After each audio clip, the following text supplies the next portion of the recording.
Ladies and gents, as promised last week, I said we'd have a little look at this in this box.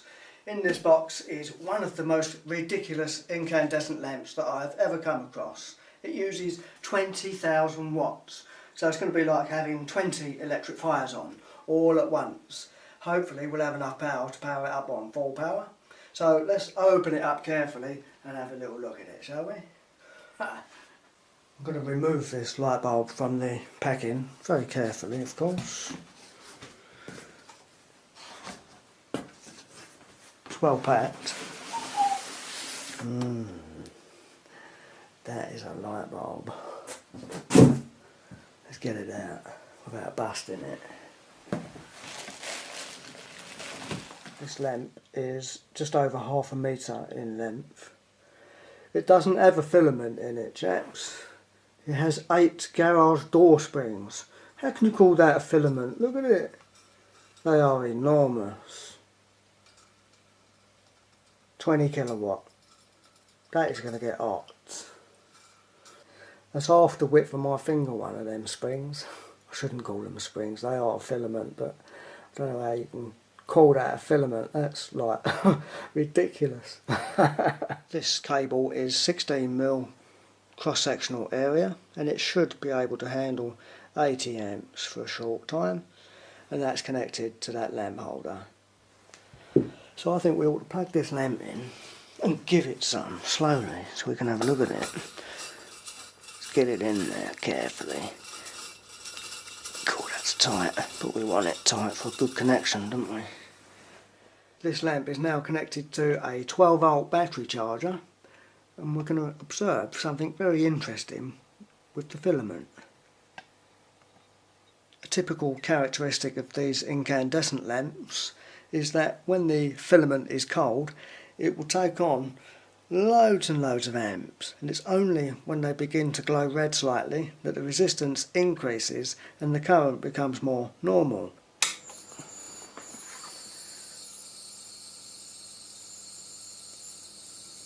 Dropping down, little rattle there, you could hear that.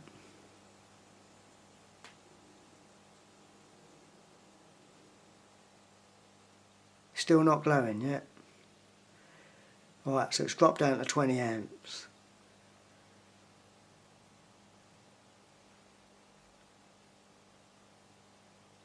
Still can't see it glowing.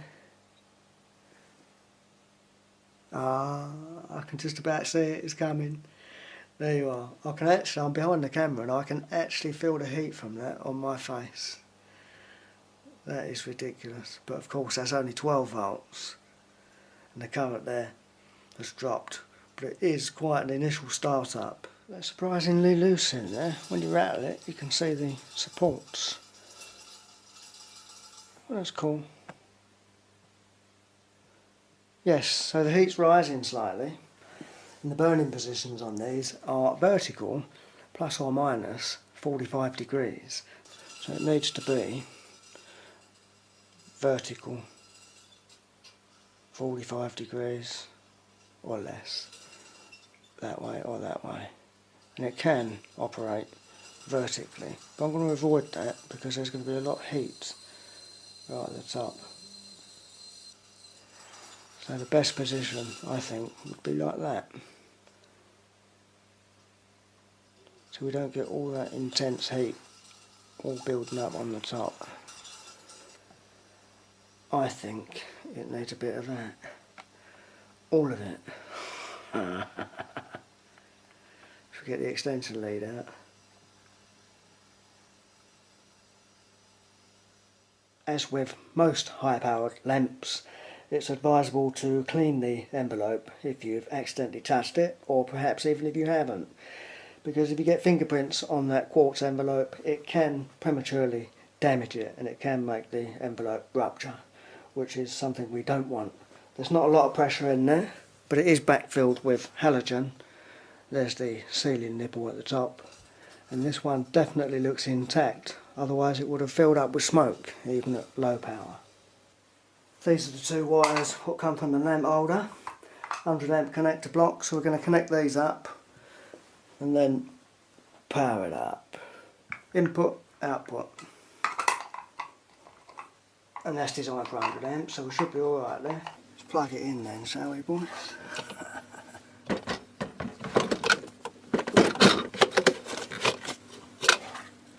This can take 100 amps, same as what's actually coming into the house. So on the end of this, we've got 100 amps. Yeah. That goes in there, of course.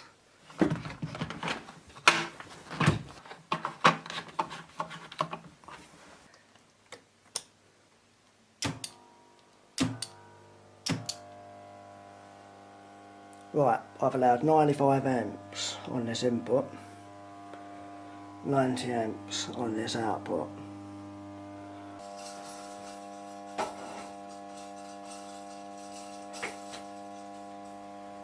Right, this first test is going to be on auto exposure, so hopefully the camera, the iris on it will just shut down. So it may not look that bright, but we can certainly see what's going on with the lamp. This will probably destroy the bloody camera.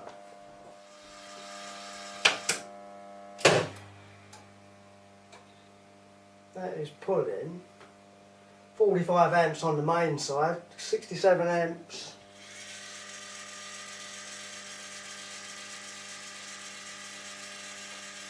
The voltage has dropped down to 223, 222.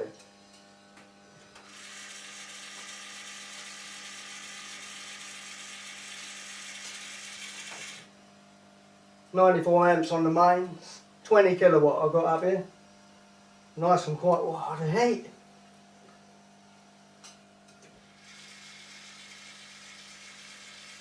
Voltage dropped down to 217 on the main side. That is unbelievable.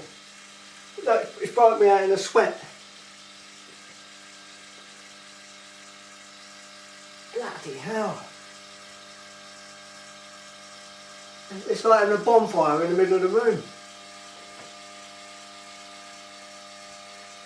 Oh well, the power supply handled 20 kilowatt, alright. That's madness.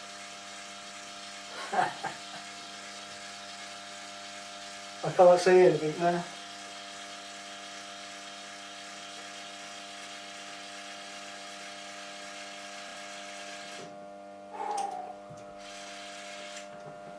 That honestly made me sweat. Same test, but I'll take this up with manual exposure, see if it destroys the camera. It might do, mightn't it?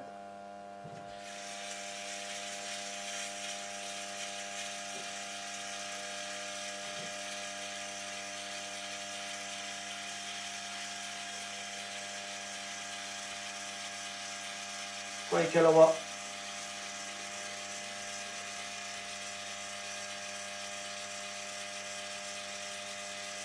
Six kilowatt.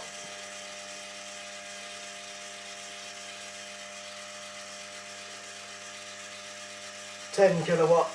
That's 10 electric fires I can feel in my face. 12. 15 kilowatt.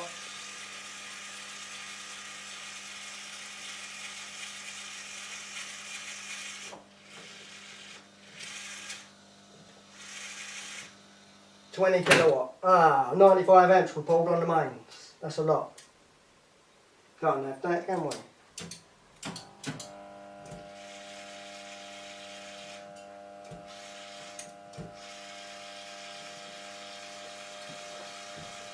Right on the edge of the limit.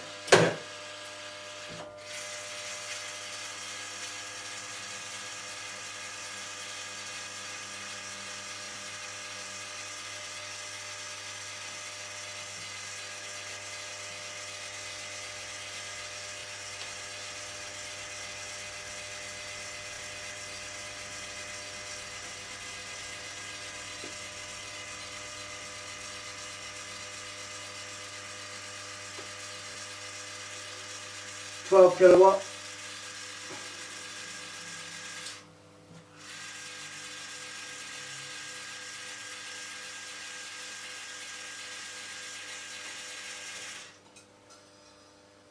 $85 amps on the mains. I've only run that 18 kilowatts, push it a bit more.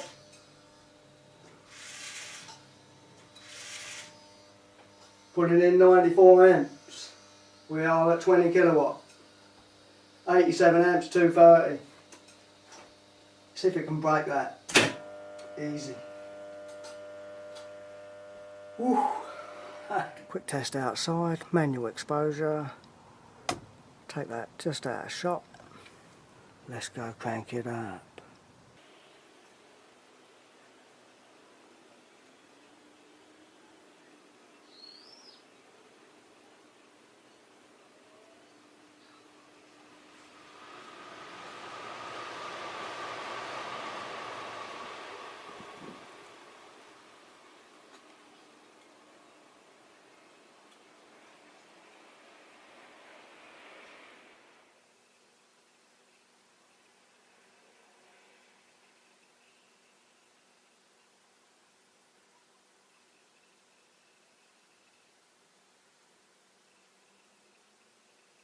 Thank you very much for watching the videos. I hope you enjoyed that. I will see you very shortly on the next one. Thank you.